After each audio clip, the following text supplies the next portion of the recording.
They can't catch me. They'll never catch me. The man snickered to himself. He wiped the bloodied blade across his forearm. He had been about his bloody work for a while now, leaving clues and hints as he went along. But the police weren't smart enough to find a man like him. He was doing God's work now, ridding the streets of these foul creatures. He heard a whistle in the distance. What? Too soon? He angrily packed away his instruments. Something had interrupted his evening's work. He hurriedly took off down the street. If they were to catch him, it wouldn't be this way. They'd need more than sheer dumb luck to catch him, he thought to himself. He looked back to see a cartman stumbling upon his latest work. He walked the streets. Another. I need another. That isn't enough to satiate my desires. Oh no. Old Jake will need another tonight. As he continued on, a feeling of unease came over him. He looked at his shadow, casting a larger-than-life gloom over the walls. What was this? Him? Scared? He was the one they whispered about as they cozied up to their fireplaces. Get a grip, man. You're not one for fear, you are fear. He grinned to himself. Imagine that, being scared of these streets. These were his streets now. He headed for the pub. He knew he'd find his next victim there. It was almost too easy. 1:35 a.m., a good enough time to be cleansing the streets. Slash, slash, slash. She wouldn't trouble him anymore. Now, it was time to create his great art. As he went to task, moving and rearranging her body, he felt the shadow again. It creeped up on him like a bitter wind. He raised his head to the wall in front of him, but nothing was there but his own shadow. Get a grip, man. Finish your masterpiece. He put his head down and continued his bloody work. But it wasn't long till he felt it again. Someone was watching him.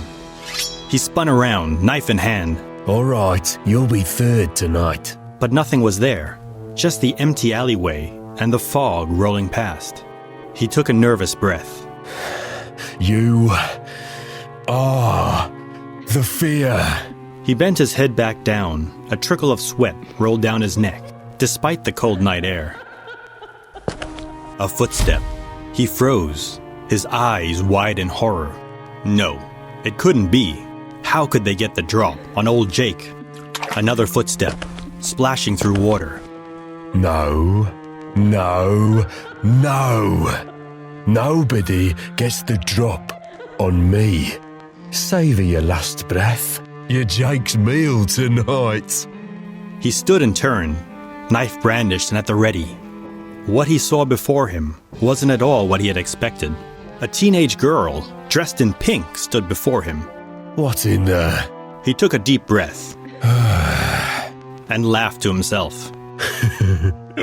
Oh, sweetie, don't you know better than to sneak up on someone in the dead of night? The girl tilted her head to the side. You're a bad man. I'm here to fix that. Oh, are you? Well, my dear, go on then. Come and get me. Hi. This should be good. Let's see if your blood is as pink as that pretty little dress. He walked towards her, knife in hand. I can see the darkness within you. It's very strong. But no matter. I am Ichigo Nakamura, sparkling magical girl, darling pink. Prepare for purification! Out of thin air, a scepter appeared in her hand. She pointed it at the man, and a pink heart materialized, moving towards him. He stared, eyes wide, in shock and amusement. The heart reached his face. A sudden explosion of blood, brain matter, and bone. The headless body stood for a second, and then collapsed to the ground. The girl walked over to the body and looked down upon it. How do you feel? She prodded the lifeless body with her foot. Hello? All better now? Still, so much darkness within. I think he needs more purification. She raised her scepter again. Stop! The voice came from behind. She looked back to see a man in a lab coat, surrounded by what looked like police or special forces. Who are you?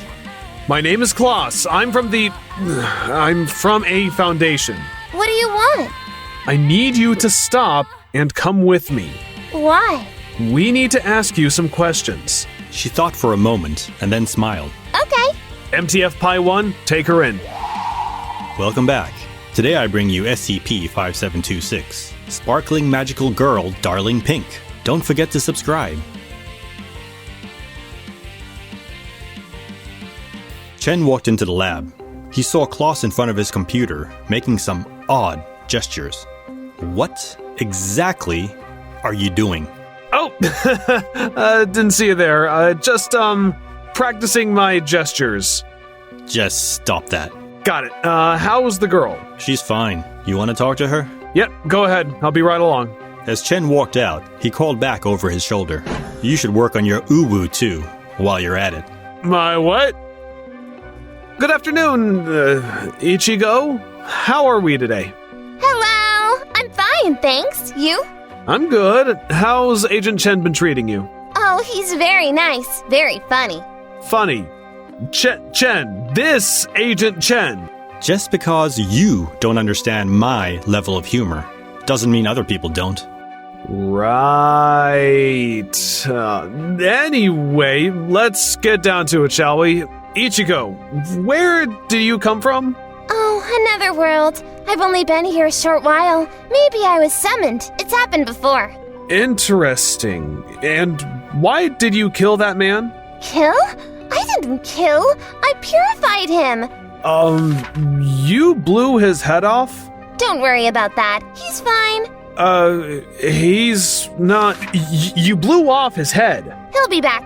No, he won't. You blew his head off. Totally normal. He'll be back soon. I took the darkness out of him. Klaus looked at Chen. Could you give us a moment, please? Sure. Klaus took Chen to a corner. That man, did he, come back? You mean the guy in the street? Yeah. The one with the knife? Uh-huh. The one who was killing people? That's the one. The one with no head? Yes. So, you're asking me if the guy in the street with a knife who kills people and has no head came back? That's right. He has no head. I see your point, but maybe he came back. Look, Doc, I've got no idea. Why don't you just get a D class and let her blow his head off and see if he comes back? Klaus raised an eyebrow. Doc, I wasn't serious. Now, Ichigo, do you sense darkness in it? Oh, yes. Lots of darkness. But my pretty purity heart bubbles can fix that. Oh, man. Okay, Ichigo, you go right ahead. She stood up, the scepter appearing in her hand. A bubble formed from the scepter and moved across the room. It hit the object and exploded. Klaus looked down on the doll, now headless. Ichigo, do you understand the concept of death? Death?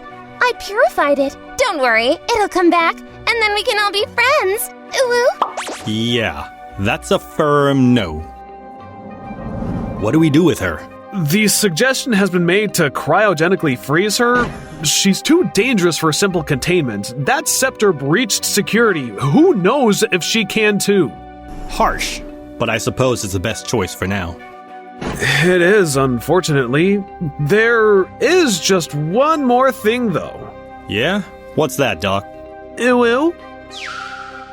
Despite its external physical resemblance to a human adolescent female, 5726's biological makeup is only superficially analogous to that of a human. The subject lacks internal organs, blood, muscle tissue, and a central nervous system. Surgical analysis has indicated that 5726's body is made up of multiple layers of skin-colored, flesh-like substance that rapidly heals upon incision.